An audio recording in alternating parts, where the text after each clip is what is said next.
Πάει που λέτε σε ένα εστιατόριο ένας τυφλός. Πηγαίνει εκεί ο σερβιτόρος, ο οποίος είναι και ο ιδιοκτήτης του εστιατορίου, και του δίνει τον κατάλογο. Με συγχωρείτε κύριε, λέει, απλά είμαι τυφλός και δεν μπορώ να διαβάσω τον κατάλογο. Θα μπορούσατε μήπως να μου φέρετε απλά ένα λερωμένο πυρούνι, να μυρίσω τι φάγανε οι προηγούμενοι, μπας και μου αρέσει και πάρω το ίδιο.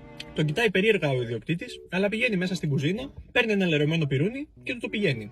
Το παίρνει ο τυφλός, το μυρίζει καλά-καλά και λέει: Wow! Χοιρινά μπριζολάκια λαιμού με βαλατούλες. Αυτό θα πάρω το ίδιο. Εντυπωσιάζεται ο σερβιτόρος και τρέχει μέσα στην κουζίνα να πει στη μαγείρισα, που τυχαίνει να είναι και η γυναίκα του, τι συνέβη μόλις. Του φτιάχνει τέλος πάντων τα μπριζολάκια, του τα πηγαίνει, τα τρώει ο τυφλός, μένει ευχαριστημένος, θα σας ξαναπροτιμήσω, φεύγει. Έρχεται μετά από καμιά εβδομάδα πάλι, τον θυμάται ο ιδιοκτήτης και του λέει: Καλησπέρα σας κύριε, θα θέλατε πάλι να σας φέρω ένα λερωμένο πυρούνι να διαλέξετε τι θα φάτε? Φυσικά, λέει ο τυφλός, σας ευχαριστώ, αυτό ακριβώς θέλω. Πάει ξανά στην κουζίνα, του φέρνει ένα άλλο λερωμένο πυρούνι και του το πάει να το μυρίσει, να δει, θα βρει όντως και αυτό. Παίρνει μια καλή τζούρα ο τυφλός. Α, λέει, μακαρονάδα πέστο, φοβερό, αυτό θα πάρω σήμερα. Εντυπωσιάζεται ξανά ο ιδιοκτήτης, τρέχει στην κουζίνα και λέει στη γυναίκα του: Λοιπόν, την επόμενη φορά που θα έρθει αυτός εδώ, θα τον δοκιμάσουμε. Του φτιάχνουν τη μακαρονάδα, την πηγαίνει, την τρώει, ευχαριστημένος, φεύγει από το μαγαζί, περνάνε λίγες μέρες, ξαναπηγαίνει ο τυφλός. Λέει ο ιδιοκτήτης: Τώρα ήρθε η ώρα σου. Λοιπόν, παίρνει ένα καθαρό πυρούνι, πηγαίνει στη γυναίκα του και της λέει: Λοιπόν, Μαρία, πάρε αυτό και τρίψτε σε παρακαλώ πολύ στο π***νι σου, να του το πάω να το μυρίσει να δούμε τι θα πει. Συμφωνεί η Μαρία, παίρνει το πυρούνι, το τρίβει στο τέτοιο της, το δίνει στον άντρα της και το πηγαίνει αυτός στον τυφλό άντρα.